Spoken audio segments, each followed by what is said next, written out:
जय भीम जय संविधान। आज Republican party of India यांच्या वतीने राज्यभर मोर्चाचं आयोजन केलेलं आहे।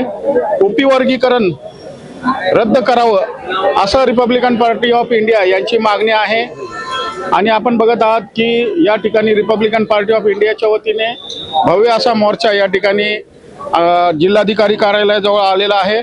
आपण जे अशोकजी कांबळे आहेत त्यांच्याकडनं जाणून घेऊया की तुमची काय मागणी आहे। दादासाहेब गायकवाड यांच्या पुतळ्याला अभिवादन करून आमचा रिपब्लिकन पार्टी ऑफ इंडियाचा मोर्चा कलेक्टर कचेरीवर येऊन धडकलेला आहे। या मोर्चाच्या माध्यमातून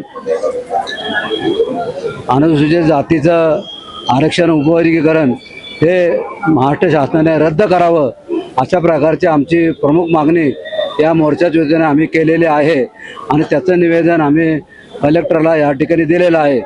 या ठिकाणी मला सांगायचं म्हणजे सर्वोच्च न्यायालयाने जो निकाल दिलेला आहे त्या निकालामध्ये सर्वोच्च न्यायालयाने असं सांगितलेलं आहे की जर तुमच्याकडे इम्पिरियल डाटा असेल तर त्या डाटाच्या प्रमाणे तुम्ही SC वर्गीकरण उपवर्गीकरण करावं आणि आवश्यकता असेल तरच करावं। म्हणजे कुठल्याही प्रकारची सक्ती महाराष्ट्र शासनाकडं किंवा कुठल्याही राज्याकडं ही सर्वोच्च न्यायालयाने केली नाही आहे।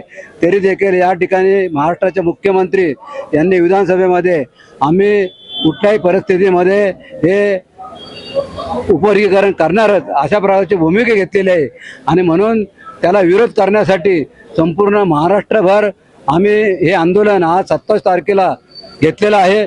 त्याच्यामध्ये संपूर्ण देशामध्ये नंतर आंदोलन घेण्याचा आमचा हा उपक्रम आहे। रामदास आठवले साहेबांनी याच्यामध्ये पुढाकार घेतलेला आहे आणि त्यांच्याच आदेशानुसार हे उपवर्गीकरणाच्या विरोधात आम्ही रस्त्यावरती उतरलेलो आहे। या ठिकाणी मला सांगायचं म्हणजे की बाबासाहेब आंबेडकरांचे संविधान लिहिलेलं आहे त्या संविधानामध्ये SCचा वर्ग जो आहे तो एक संध असा समूह आहे, तो विषम असा समूह नाही आहे आणि एक संध समूह असल्यामुळे त्याचं उपवर्गीकरण आपण करू शकत नाही आहे। म्हणजे संविधान मोठं का सर्वोच्च न्यायालय मोठं?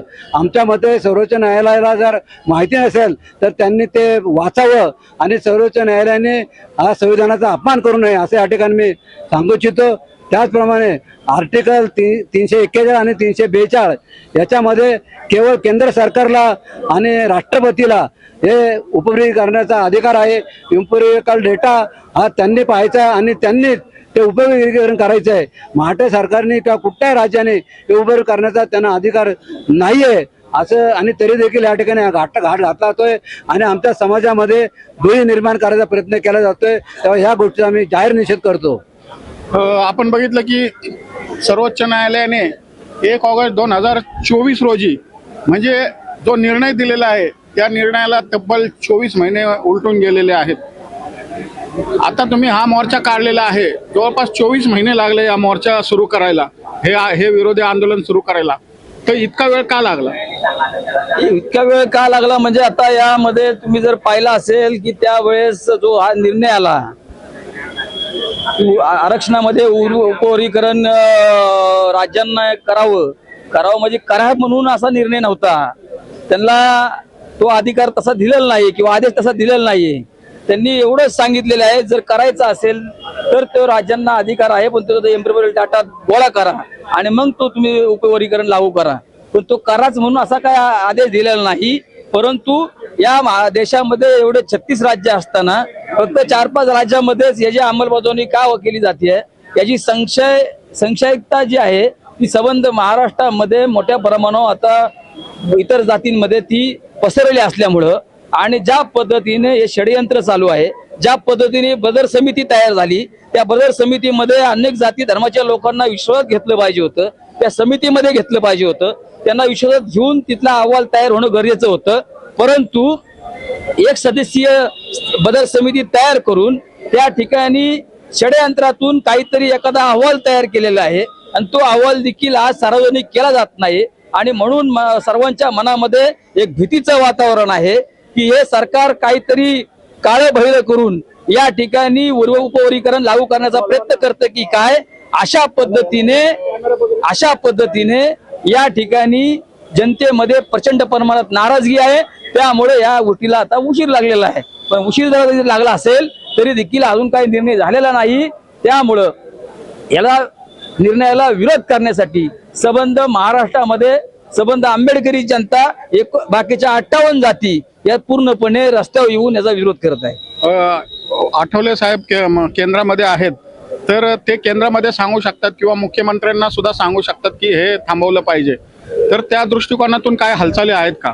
नाही, शासनावरती हा प्रचंडपणे जनतेचा दबाव वाढवण्यासाठीच रिपब्लिकन पक्षाचे राष्ट्रीय अध्यक्ष रामदासजी आठवले साहेबांनी रिपब्लिकन पक्षाच्या कार्यकर्त्यांना आदेश दिले की महासंबंध महाराष्ट्रभर आज 27 जुलै रोजी प्रत्येक जिल्हाधिकारी कार्यालय असेल, तहसील कार्यालय असेल, या ठिकाणी रस्त्यावर उतरून या निर्णयाला विरोध करा असा आदेश दिल्यामुळं जोपर्यंत शासनावरचा दबाव तयार होत नाही तोपर्यंत याला मार्ग निघणार नाही.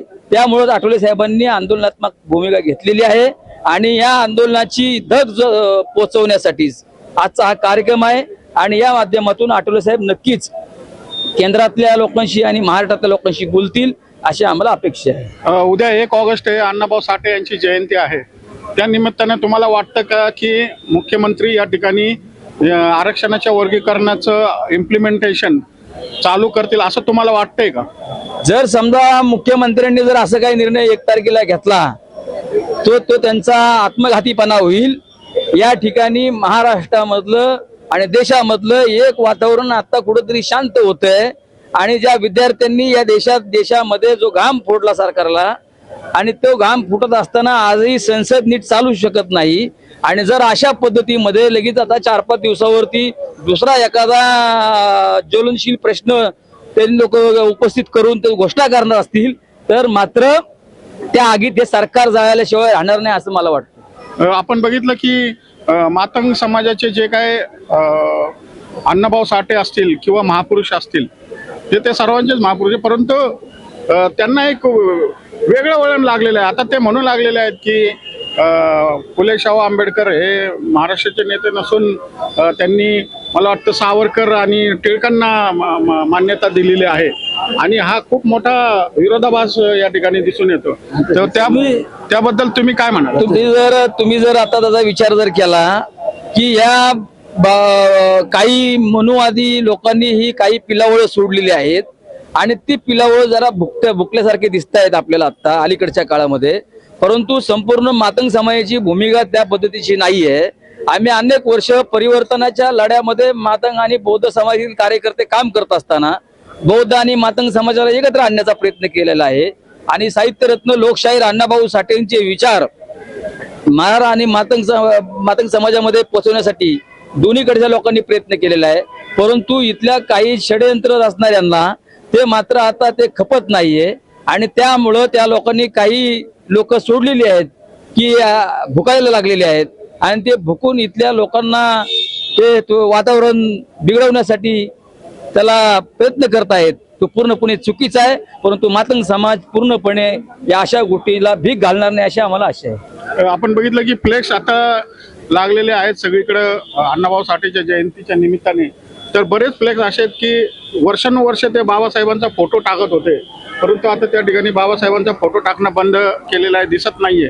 तर यावर तुमची काय प्रतिक्रिया? तुम्ही जर आता अलीकडच्या काळात जर बघितलं असेल काही दोन्हीकडच्या लोकांनी थोडस जी काय आगपाड केलेली आहे त्यामुळं दोन्ही समाजामध्ये प्रचंड अशी अस्वस्थता निर्माण झालेली आहे. त्याच्यामध्ये मनभेद तयार झालेले आहेत आणि हे मनभेद हे कायमचे राहणार नाहीत.